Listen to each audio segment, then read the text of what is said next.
Nah, kesempatan pagi ini saya akan kembali sharing, berbagi dengan saudara semua sebuah pengajaran firman Allah yang pagi ini saya berikan judul Bejana dan Tukang Periuk. Bejananya adalah kita dari tanah liat, dan tukang periuknya yang mold, yang membentuk kita, penjunanya adalah Tuhan sendiri. Mari kita baca dahulu ayatnya. Saya hanya berbicara pada bagian 3 ayat ini saja pagi ini saudara ya. Yeremia pasal yang ke-18 di ayat yang ke-4 sampai dengan ayatnya yang ke-6. Mari masing-masing kita akan membaca satu ayat. Saya membaca ayat yang ke-4, lanjut saudara yang ke-5, lalu ayat yang ke-6-nya sama-sama kita baca ya. Yeremia 18 ayat yang ke-4 saya baca begini kata firman Allah. Apabila bejana yang sedang dibuatnya dari tanah liat di tangannya itu rusak, maka tukang periuk itu mengerjakannya kembali menjadi bejana lain menurut apa yang baik pada pemandangannya. Teruskanlah ayat yang ke-5 saudara, mari. Kemudian datanglah firman Tuhan kepadaku bunyinya. Ayat yang ke-6, 2 dan 3. Masakan aku tidak dapat bertindak kepada kamu seperti tukang periuk ini, hai kaum Israel? Demikianlah firman Tuhan, sungguh seperti tanah liat di tangan tukang periuk, demikianlah kamu di tanganku, hai kaum Israel. Sekali lagi kita bicara tentang satu tema yang menurut saya penting untuk kita pahami bersama-sama. Sama-sama kita dengar dengan baik, perhatikan dari awal sampai selesai. Tujuannya apa? Tujuannya sehingga ketika Tuhan betul-betul memproses kehidupan kita, ketika kita benar-benar diperhadapkan pada realita hidup kita dibentuk oleh tangan Tuhan, respon kita benar, respon kita bukan salah, tapi respon kita tepat. Karena kadangkala orang kalau tidak mengerti seperti yang diajarkan firman Tuhan, bagaimana cara Tuhan proses kita, bagaimana cara Tuhan realitanya membentuk kita. Dia sebagai penjunan hidup kita, dia bentuk kita, proses kita. Kita sebagai tanah liat bejana dibentuk. Kalau kita nggak siap, kita nggak ngerti cara pembentukan Tuhan, nanti kita nyalain Tuhan. Nanti ujungnya gini, kita menjadikan Tuhan itu sasaran korban. Sasaran tembak kita. Saya suka bilang begitu sama saudara. Kita salahin Tuhan, kita kepahitan sama Tuhan, kita jadi kecewa sama Tuhan. Kita berhenti ikut sama Tuhan, montung di tengah jalan. Kita gak ngerti bahwa pada saat itu seperti bahasa kemarin, kita sedang dimurnikan sama Tuhan. Ternyata saat kita muntung, kita kecewa, nangis sama Tuhan, kita salahin Tuhan. Ternyata saat titik itu, Tuhan itu tangannya sedang bentuk hidup kita. Tidak bisa tidak, saya ulang sekali lagi saya pakai bahasa ini. Suka tidak suka, semua orang yang cinta Tuhan, mengasihi Tuhan akan alami realita proses pembentukan ini saudara. Kalau saya boleh bilang pakai bahasa saya, Anda gak bisa menghindar. Karena tujuan kekristenan utama cuma satu, keserupaan seperti Kristus. Ingat, kualitas keserupaan seperti Kristus itu derajatnya sudah turun. Jam manusia pertama jatuh dalam dosa, itu kualitas Allah sudah bergeser, hidup kita udah rusak. Makanya Tuhan punya kepentingan, Dia datang kepada kita sebagai penjunan yang membentuk kehidupan kita supaya kualitasnya kembali. Harusnya kehidupan kita sekualitas itu. Sekualitas apa? Seperti manusia pertama, segambar, serupa dengan Allah. Makanya kita ikut Yesus jadi Kristen harus ngerti tujuannya. Tujuan kita bukan supaya kita diberkati. Ya, mungkin gak enak lagi-lagi saya khotbah pagi ini. Tujuan kita bukan supaya sukses, itu semua bonus kok. Ya, itu semua kelengkapan dari Tuhan, bonus dikasih sama Tuhan. Ada berkat, ada mujizat, ada keajaiban, ada penghiburan jawaban doa, kita ngalami pertolongan, ya itu cuman pernak-pernik bonus dari Tuhan. Karena kita taat dibentuk sama Tuhan, di depan ada bonus dari Tuhan seperti itu. Tapi saya mau ingatkan dari awal sama saudara, tujuan kekristenan kita ikut Tuhan adalah serupa seperti Kristus, titik. Cuman itu. Keserupaan, Roma 8 ayat 29, itu tujuannya. Dari semula memang ditentukan, dipanggil, dipilih untuk kita serupa dengan gambaran anaknya. Apa tidak ada yang lain? Tidak ada yang lain. Jadi ingat saudara ya, tujuan jadi Kristen serupa seperti Kristus, sekualitas itu hidup kita. Makanya Tuhan apa? Untuk kita bisa punya kualitas serupa seperti Kristus, dibentuklah hidup kita dengan tangan penjunan. Supaya apa kita ngerti ini? Respon kita benar hadapi ini. Gak ada yang kecewa. Gak ada yang tinggalkan Tuhan. Hanya gara-gara sedang hadapi proses. Semua kita suka tidak suka pasti hadapi proses. Saya hadapi proses. Saya tahu proses saya belum selesai. Selama saya masih hidup, terus tangan penjunan membentuk saya. Sampai akhir kehidupan di dunia. Terus belajar sampai serupa seperti dia. Mari kita lihat dulu pada gambar yang pertama saya tunjukkan sama saudara. Dari Yeremia pasal 18 ayat 4 sampai ke 6. Mungkin saya awali dengan gini dulu. Ayat-ayat ini memang sebetulnya awalnya Tuhan lewat Nabi Yeremia berkata khusus ditujukan bagi bangsa Israel yang adalah umat Allah. Awalnya memang pesan ini ditujukan buat Israel yang adalah umat pilihan Allah.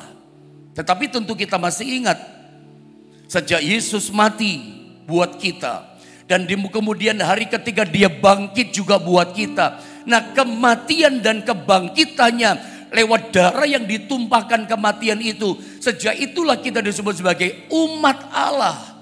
Lewat kematian dan kebangkitan Kristus, Anda harus paham, kita itu juga disebut predikatnya sebagai Israel rohani. Sehingga saya bisa katakan pagi ini kepada saudara, pesan Tuhan dalam Yeremia 18 ayat 4 sampai 6, ini dalam konteks ayat ini, sekarang ini bukan hanya ditujukan khusus spesial buat umat Allah bangsa Israel saja. Dalam konteks ayat ini pun bisa ditujukan buat setiap kita. Kenapa? Sebab kita juga adalah kumpulan umatnya.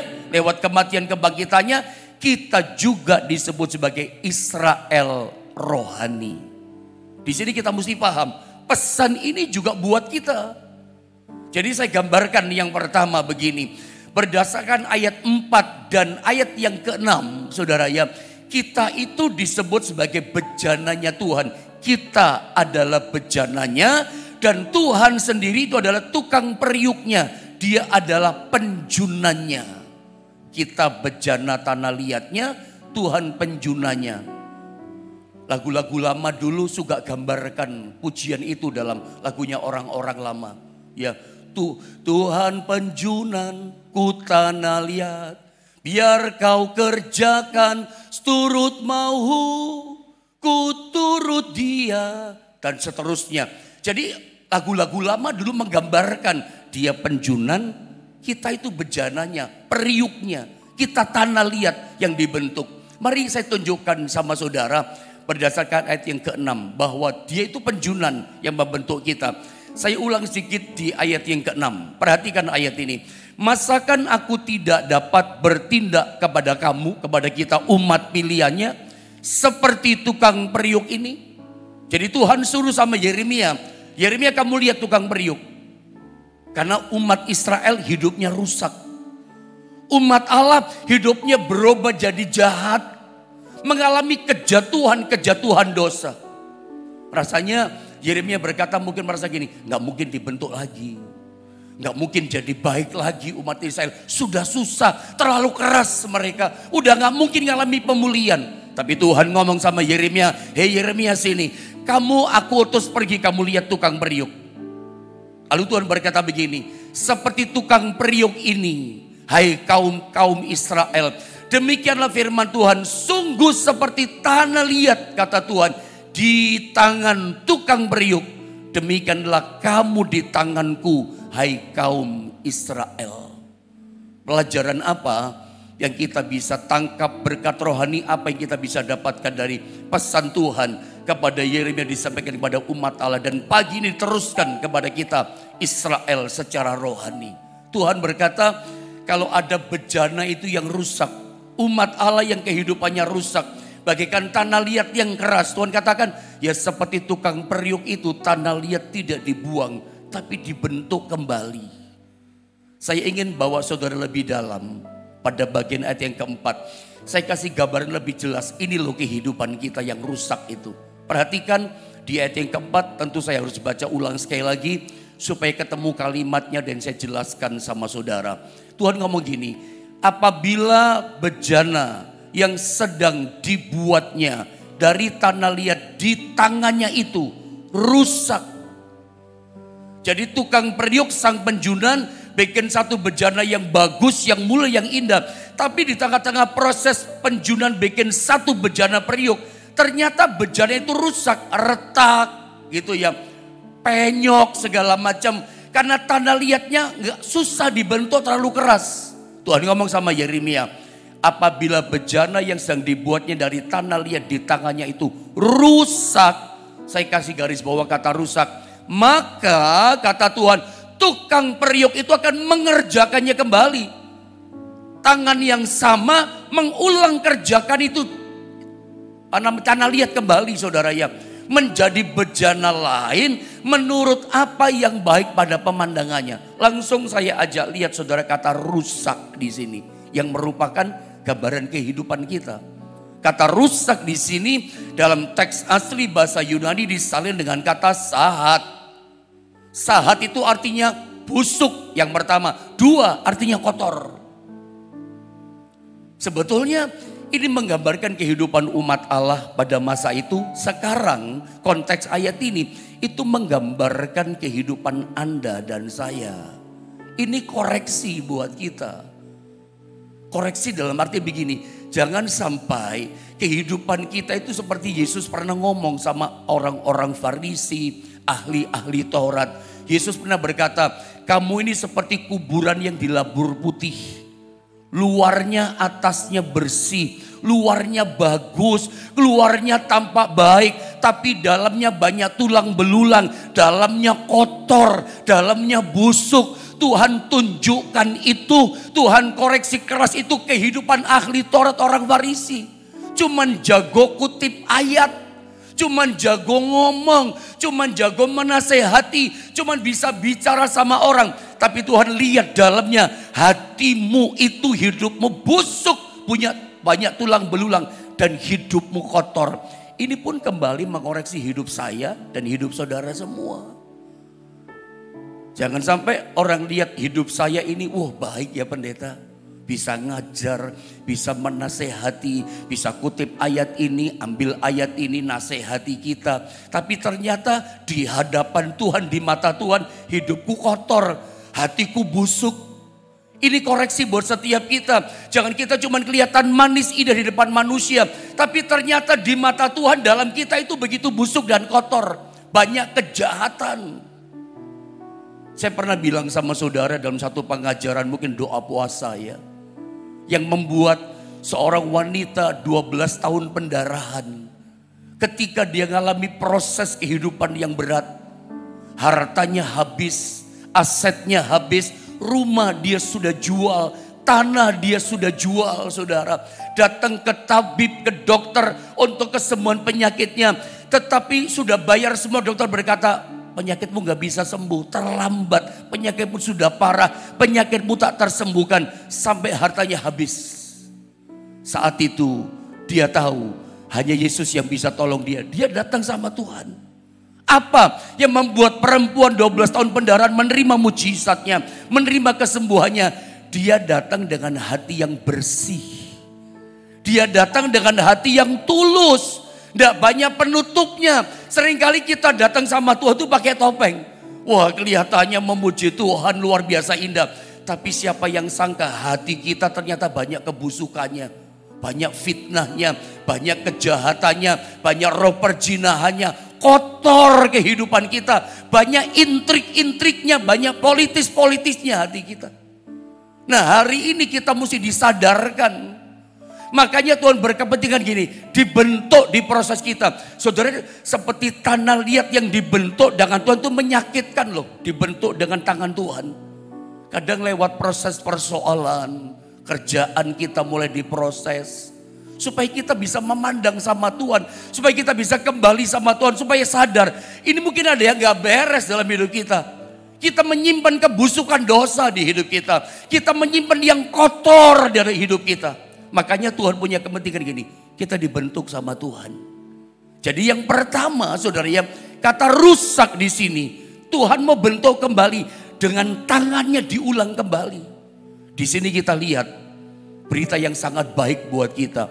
Di sini kita lihat hebatnya Tuhan. Di sini kita lihat luar biasanya Tuhan. Tuhan mau dengan tangannya dicipta ulang kembali kita jadi bejana yang lain yang indah. Di sini kita lihat hebat kesabarannya Tuhan. Kita itu sudah diberkati sama Tuhan, ditolong. Masih saja hati kita kotor. Masih saja kelakuan kita itu gak beres. Nah, saya tunjukkan yang kedua. Kata rusak yang kedua atau sahat yang kedua artinya adalah gak murni lagi hidup kita. Gak jujur lagi hidup kita. Atau banyak kejahatan dalam hati kita. Tanpa sadar, kadang-kala model hidup kita seperti ini, saudara. Makanya Tuhan itu gini, kenapa sih Tuhan mesti bentuk kita? Seperti dari awal saya katakan, apa kepentingannya Tuhan bentuk kita? Karena Tuhan ingin mengembalikan kita pada kualitas yang semula. Derajatnya udah bergeser kita. Anda masih ingat ketika Tuhan menciptakan manusia pertama, Adam dan Hawa? Firman Allah berkata begini, mari kita menjadikan manusia itu segambar dan serupa dengan kita.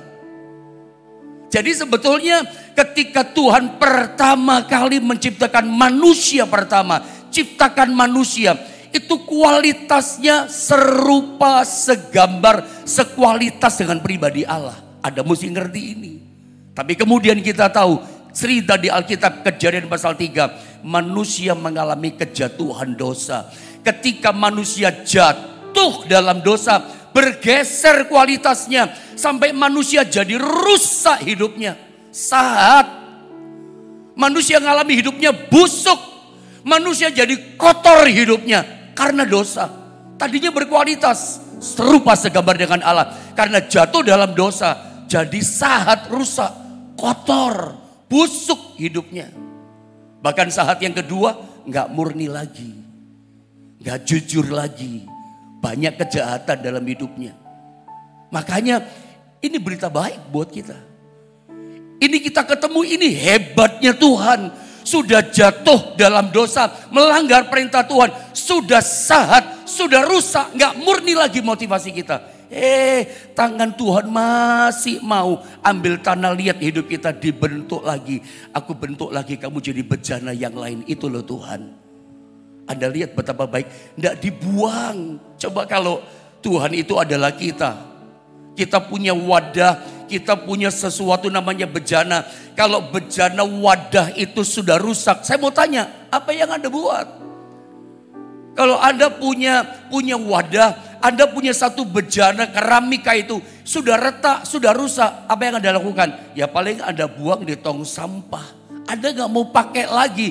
Buat apa pakai, sudah rusak kok kamu. Tuhan enggak. Di sini kita lihat hebatnya Tuhan kita.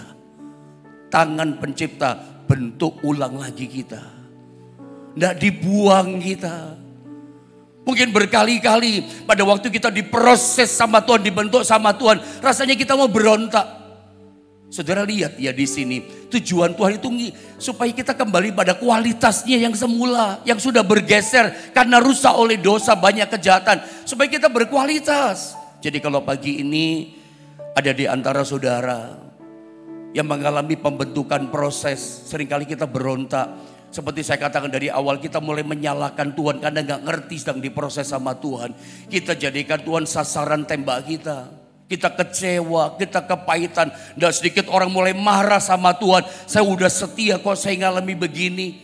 Selama ini saya udah belajar taat sama Tuhan. ibadah jarang bolong, doa pagi ada, minggu ada, pelayanan ada. Kok saya ngalami hidup seperti ini? Saya mau kasih tahu, jangan-jangan hidupmu sedang dibentuk dengan tangan Tuhan, diproses sama Tuhan. Karena Tuhan lihat gini, nggak murni lagi hidup kita. Tuhan lihat gini, banyak kotor, banyak busuk jahatnya hidup kita. Relakan. Karena Tuhan mau kembalikan hidup kita pada kualitas yang semula. Tanpa dibentuk sama Tuhan. Jadi memang satu-satunya cara yang ampuh ya diproses, dibentuk dengan itu. Lewat masalah. Kadang kita ngalami namanya omset turun. Kadang kita difitnah sama orang. Kadang kita ngalami gesekan sama orang lain. Oh, macam-macam masalah. Ngalami kerugian. Banyak proses pembentukan kita. Yang Tuhan bisa. Tuhan punya banyak cara membentuk kita. Makanya kita mesti paham apa yang firman ajar buat kita. Cara Tuhan memproses kita seperti apa. Supaya respon kita gak salah. Supaya kita jangan jadikan Tuhan sasaran korban. Kita gimana sih Tuhan, gimana sih Tuhan. Selalu kita nyalakan Tuhan. Padahal Tuhan punya kepentingan. Hidup kita udah kotor, makanya diizinkan diproses. Hidup kita tanpa sadar udah syarat dengan kejahatan. Gak murni lagi kita ikut Tuhan. Melayani Tuhan udah gak murni lagi motivasinya. Ada motivasi ini, pengen dipuji, pengen ini segala macam. Mari kita lihat kembali ke dalaman hati kita. Dan kita bersyukur kita punya Tuhan yang baik. Kita gak dibuang. Tuhan sabar. Tangan pencipta bentuk kita lagi dengan cara yang lain tentunya. Jadi bejana yang lain. Awalnya memang Tuhan mau jadikan kita itu bejana yang paling indah. Tapi gagal. Yang gagal bukan Tuhan. Kitanya yang gagal. Kita ini jadi tanah liat yang keras. Saya mau tanya sama saudara. Ada pengen gak proses Tuhan cepat selesai? Kadang-kadang orang itu hadapi masalah itu gak selesai-selesai. Kok lama ya gak dijawab-jawab doa saya. Kok prosesnya lama. Kok jalan keluarnya lama. Jangan-jangan pembentukan kita lama, prosesnya gak kelar-kelar. Ini kenapa? Kita ini jadi tanah liat yang keras. Susah dibentuk. Makanya dikasih air lagi. Air itu firman ya. Supaya lembut. Makanya nurut ketika dibentuk saudara. Tujuan Tuhan begini loh. Yang jahat, yang busuk, yang gak murni lagi, yang kotor, yang gak jujur lagi. Itu kembali pada kualitas semula. Tuhan bersihkan kita, dimurnikan lewat macam-macam persoalan. Saya tidak tahu berapa banyak saudara yang sedang hadir saat ini bagaikan bejana yang dibentuk sama Tuhan. Yang awalnya hancur ini bejana, dibentuk ulang. Nah, dari kata rusak ini di ayat yang keempat, kita ketemu bahasanya Nabi Yeremia. Tangan Tuhan itu mengerjakannya kembali. Ada kata mengerjakan. Dibentuk itu dengan kata mengerjakan. Ini menarik kayaknya kita bahas. Coba lihat ayat yang keempat. Saya baca ulang sekali lagi ya. Ayat yang keempat tolong perhatikan baik-baik. Apabila bejana yang sedang dibuatnya dari tanah liat dikatakan di tangannya itu rusak.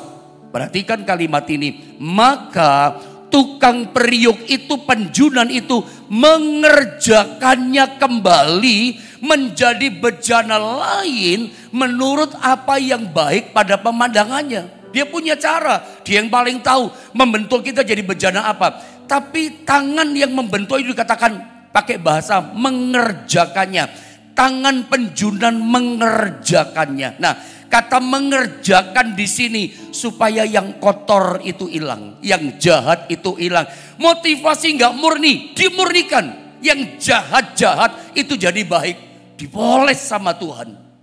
Itu pakai kata mengerjakan. Nah, kata mengerjakan di sini dalam teks asli bahasa Ibrani disalin dengan kata asa. Asa, A-S-A, asa itu nomor satu artinya adalah Tuhan itu harus mengeksekusi kita. Kata mengeksekusi ini bahasa, mungkin bahasa hukum kali ini ya. Mengeksekusi ini kan kedengarannya sangat tidak enak ya. Mengeksekusi, bukan nyawa kita dieksekusi. Bukan aset kita dieksekusi karena kita punya salah hutang dosa sama Tuhan, bukan itu. Apa sih yang dieksekusi dalam kehidupan kita? Ya tadi kotornya kita dieksekusi. Jahatnya kita dieksekusi. Enggak murninya kita lagi dieksekusi. Enggak jujurnya kita. Kejahatan banyak yang kotor di hati itu dieksekusi. Kalau dalam pengertian yang kedua, saya nggak tulis sih saudara ya. Kata asa itu yang pertama adalah Tuhan itu harus mengeksekusi kita, Tapi ada arti berikutnya, itu kata dibantai, disikat habis. Saya sengaja nggak tulis karena kata-katanya kan kasar, tidak enak. Tapi kalau saya katakan apa adanya, saya nggak pakai tutup-tutupi, Tuhan seperti itu.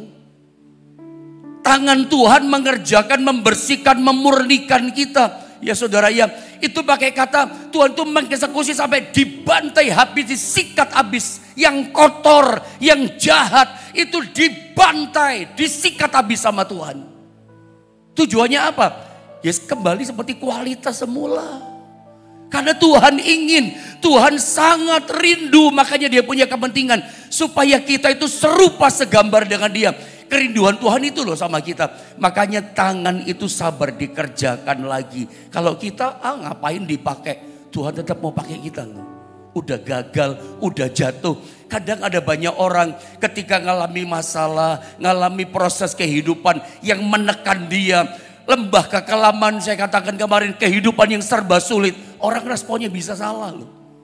Ditawari dosa, dia ikut dosa. Ditawari dunia, dia ikut dunia. Tuhan dia bisa tinggalkan. Sebentar ya Tuhan, dia ikut dunia. Padahal itu dosa. Ada banyak orang salah memilih. Akibatnya dia gak jujur lagi, hilang kejujuran. Jadi jahat karena diproses masalah. Sabar, hadapi proses ini. Jangan sampai karena proses kejujuranmu jadi hilang. Jangan karena menghadapi situasi lembah, kekelaman, kehidupan serba sulit, ngalami namanya penderitaan, ngalami kekurangan kebutuhan hidup, lalu kehilangan kejujuran, berubah jadi jahat kita.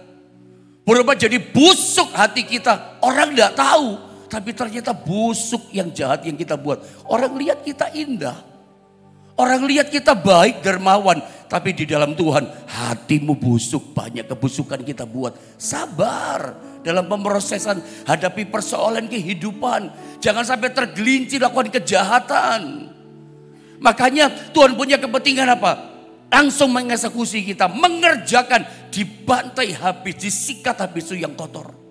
Bahkan arti yang berikutnya, kata mengerjakan dari kata asa. Itu menarik, dari kata menempa, ditempa.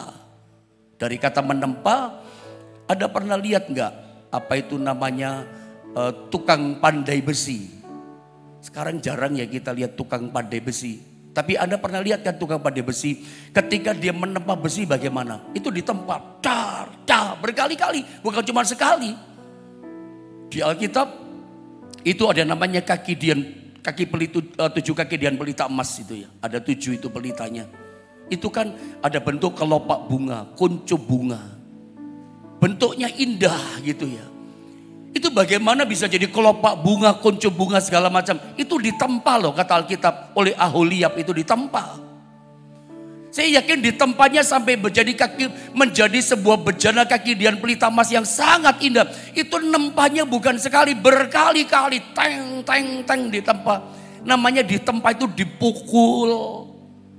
Itu menyakitkan, dipukul, ditempa itu dipukul saudara ya.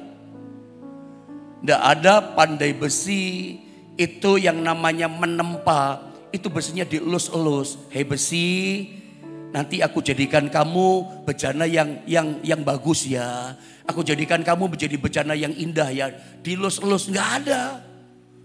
Hei baja besi, hei logam sampai dilus. Kamu nanti aku bikin sesuatu yang bagus, yang indah, nggak ada. Namanya besi itu ya harus ditempa. Makanya kadang-kadang Tuhan pakai proses tempa karena terlalu kerasnya kita, tanahnya kayak besi. Makanya jadi tanah yang lembut, jangan tanah kayak besi sampai harus perlu ditempa segala macam saudara. Ditempa itu menyakitkan. Tapi Tuhan terpaksa lakukan itu supaya apa? Ya dimurnikan hidup kita. Yang jahat, yang kotor, nggak murni tadi. Supaya jadi bersih kita. Sampai pakai kata ditempa berkali-kali. Saya pernah mendengar satu cerita. Bukan mendengar satu cerita, diajarin oleh seorang teman gitu. Teman saya seorang chef. Satu kali ngomong gini, kalau kamu mau bikin steak yang enak, dia katakan, Itu cara yang pertama, digodok katanya dagingnya. Tapi butuh waktu yang lama, 8 jam sampai kalau nggak salah 11 jam. Nah, kita kan nggak sabar mau makan steak yang enak, tapi godoknya sampai 8-11 jam. Udah kelamaan, udah hampir setengah hari itu kan saudara ya. Tapi ada cara yang kedua teman saya katakan, bagaimana bisa makan steak yang enak sebelum daging itu dibakar begitu saudara ya, atau dipanggang. Caranya adalah teman saya katakan daging itu ditempa, dipukul dengan palu khusus, palunya daging tentunya ya, bukan palunya pandai besi saudara ya. Palunya daging ditempa berkali-kali, pak sampai daging yang keras itu jadi lunak. Karena tanpa ditempa, kalau kita langsung panggang, daging itu tanpa dipukul-pukul dengan palu daging itu. Kita makanya suka ngelawan dagingnya, nggak sehat buat tubuh kita kan, terlalu keras dagingnya. Tapi lewat proses penempaan daging itu dipukul pak berkali-kali sampai lunak. Begitu dipanggang atau begitu dikasih api itu sudah jadi lembut dia. Seperti itulah cara Tuhan. Untuk melembutkan yang keras ini, Tuhan pakai cara menempa. Nah, ketika kita ditempa itu menyakitkan, respon kita bagaimana? Saya suka ajarkan sama saudara, kalau kita menghadapi penempaan Tuhan sebagai bejananya Tuhan, respon kita salah, makin hancur kita. Nggak ketemu jalan keluar, kita akan muter-muter pada persoalan kita. Nggak pernah menemukan yang namanya solusi jalan keluar. Cuman terus dalam masalah, karena kita nggak mau dibentuk. Kitanya mengeraskan hati. Jangan jadi tanah liat yang dibentuk, tanah liat yang keras. Kalau hari ini saudara sedang dalam proses ditempa di tangan Tuhan, berdamai saja dengan Tuhan, ikuti prosesnya Tuhan. Memang sakit, hadapi masalah. Memang tidak enak, hadapi masalah. Rasanya hidup ini tertindas, tertindih beban yang berat. Ya sudah, ikuti saja, nyerah saja sama Tuhan. Jadi tanah liat yang bisa dibentuk. Semakin Anda menyerah, semakin kamu jadi tanah liat yang lembek, prosesnya cepat selesai. Semakin kamu keraskan hidupmu, tidak terima sama Tuhan, itu respon yang salah. Berontak sama Tuhan, Anda nggak terima, percuma saya taat, percuma dong saya melayani, percuma datang tiap minggu ibadah, percuma. Makin Anda berontak, makin Anda berputar pada masalahmu, makin tidak dapat solusi, makin nggak jadi indah. Proses hidup kita gak selesai. Prosesnya Tuhan, tujuan awal adalah mengembalikan kita pada kualitas yang semula, serupa segambar dengan Dia. Sampai Dia eksekusi langsung, bantai habis semuanya. Tujuannya apa? Dia punya kerinduan, hidup kita diobahkan. Jadi penempaan dari Tuhan, termasuk kata eksekusi, Dia turun tangan melakukan itu. Tujuan Tuhan cuma satu, yang di dalam ini loh jadi baik. Iman kita, rohani kita mungkin ada kesombongan, itu dirubah. Yang kotor-kotor dirubah, dikeluarin. Hanya Tuhan. Makanya caranya Tuhan lewat tadi, proses dibentuk itu menyakitkan. Saya berdoa pagi ini jika ada di antara sedang mengalami penempaan dari Tuhan, sabar, tetap percaya sama Tuhan, ikuti proses Tuhan. Seperti pujian tadi, Tuhan yang tahu kok cara yang terbaik buat kita. Kadang kita memang menangis, tapi Tuhan yang tahu pada waktunya doa saudara pasti dijawab. Anda akan temukan solusi daripada Tuhan. Saya tidak perpanjang firman Allah, tapi mari temukan dirimu. Engkau biarlah dibentuk di tangan Tuhan, jadi bejana yang indah di mata Tuhan.